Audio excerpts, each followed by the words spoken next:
मैं पहला भारत सरकार को धन्यवाद देना चाहता हूँ कि इस प्रोग्राम में हम सब सरपंच, सभापति और जड़ती प्रेसिडेंट को बुलाया है और ऐसा प्रोग्राम पहली बार हमने भी देखा है, इसलिए मैं मोदी जी को भी धन्यवाद देना चाहता हूँ। मुझे तो लिख के बहुत दिया है, हम लिख कर कभी बोलते नहीं, ग्रास रूट के लीडर है, इसलिए पहला सबको जोहार बोलता हूँ। आप थोड़ा खाना खाए, जोर से बोलो जोहार जोहार।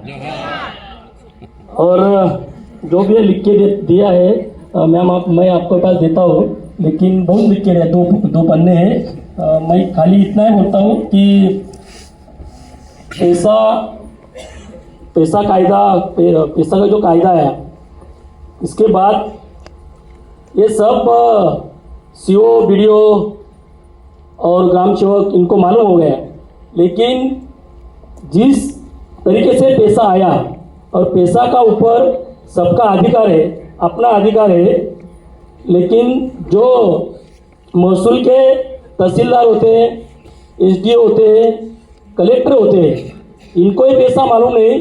इसलिए हमारे गांव में हमारा राज जो आता है वो राज हमारा अभी तक आया नहीं, ऐसा हमको लग रहा है, क्योंकि जो संपत्ति है वो सबके ऊपर, गौण खनिज जो रहती हो सबके ऊपर कलेक्टर, एसडीओ और तहसीलदार हमको कुछ भी करने नहीं देते। ये सही बात है ना? हाँ, इसलिए मैं सुझाव करना चाहता हूँ कि जो भी अधिकार तहसीलदार, एसडीओ और कलेक्टर के पास है वो अधिकार सीओ, बीडीओ और हमारे ग्राम सेवक के पास आना चाहिए और गांव का राज गांव में होना चाहिए, ऐसा मैं सुझाव करना चाहता हूँ। क्योंकि पैसा आने की वजह से हमारे गांव में हमारा राज ऐसा बोलते हैं, लेकिन अभी तक हमारे गांव में खाली पैसा आया है, लेकिन पैसा आया नहीं है।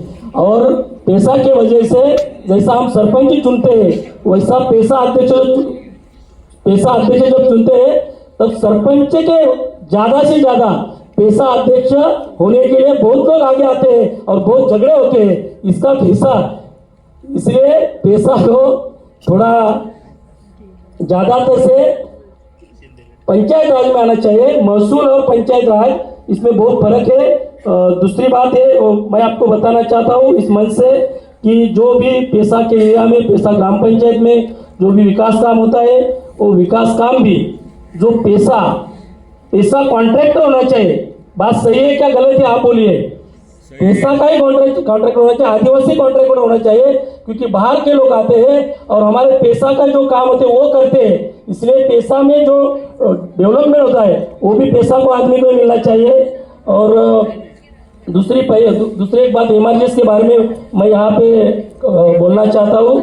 पहला रोजगार हमी था और रोजगार हमी में हम मराठी में एक म्हण थी, आमच्या मराठीमध्ये एक म्हण आहे, रोजगार हमी, निम्यात तुम्ही निम्यात आम्ही, आधे में तुम आधे में हम। लेकिन पैसा के वजह से सबके ऊपर हम है, इसे पैसा कायदा बहुत अच्छा है। इधर जो भी 2006 का 3 प्रस्ताव तैयार करने के लिए बहुत दिक्कत आते हैं। फॉरेस्ट लोग हमको ज़्यादातर जो फॉरेस्ट आरएफओ रहते हैं वो हमें सरपंच को 3-2 के प्रस्ताव में बहुत ज़्यादातर 3-2 के प्रस्ताव जाके उधर वैसे ही दिखते, इसलिए फॉरेस्ट ऑफिसर को यहाँ से कुछ कानून होना चाहिए।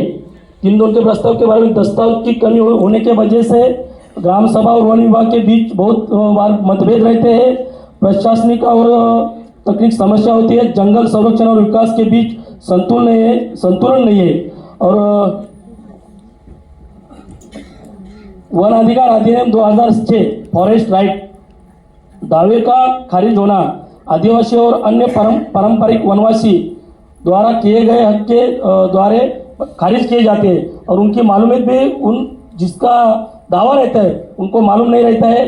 प्रक्रिया में बहुत देरी होती है। वन विभाग का बहुत जो भी जल जीवन का भी स्कीम चालू है गांव में पूरे देश में, और जल जीवन में भी 3-2 के जो प्रस्ताव हम फॉरेस्ट में लेते हैं उसका भी अभी तक कुछ हुआ नहीं है। और जल जीवन के बारे में आपने इस सेंट्रल गवर्नमेंट से उनको सुझाव देना चाहिए, सूचना करना चाहिए कि जल जीवन के बारे में किसी को भी अड़ना नहीं चाहिए।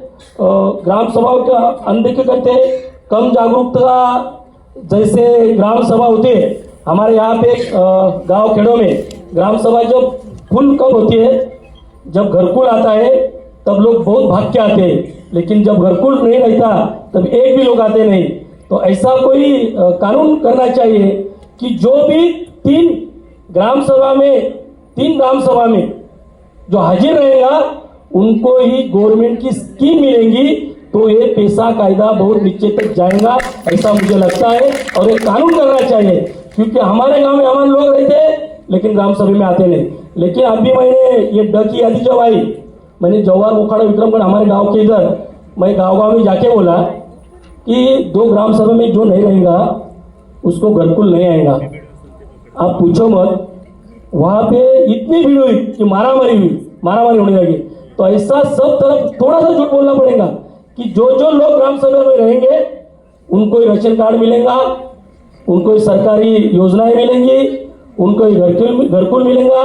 जिस ग्राम सभा घरकुल रहते हैं उस ग्राम सभा में ही ज्यादातर लोग हाजिर रहते हैं, इसलिए 3 ग्राम सभा में सभी लोग आना चाहिए, ऐसा कानून बनना चाहिए। मैं यहाँ पे जो भी बोला हूँ वो सबने सुना है, और वापिस फिर एक बार मैं केंद्र सरकार और मोदी जी का शुक्रिया अदा करना चाहता हूँ कि ऐसे प्रोग्राम बार 6 महीना 3 महीने के बाद होना चाहिए। और हम यहाँ पे जो आए हैं, यहाँ से जो नॉलेज लिया है वो हम गांव में जाके बोलेंगे, ये आपको मैं प्रॉमिस करता हूँ और रुकता हूँ। जय हिंद, जय भारत।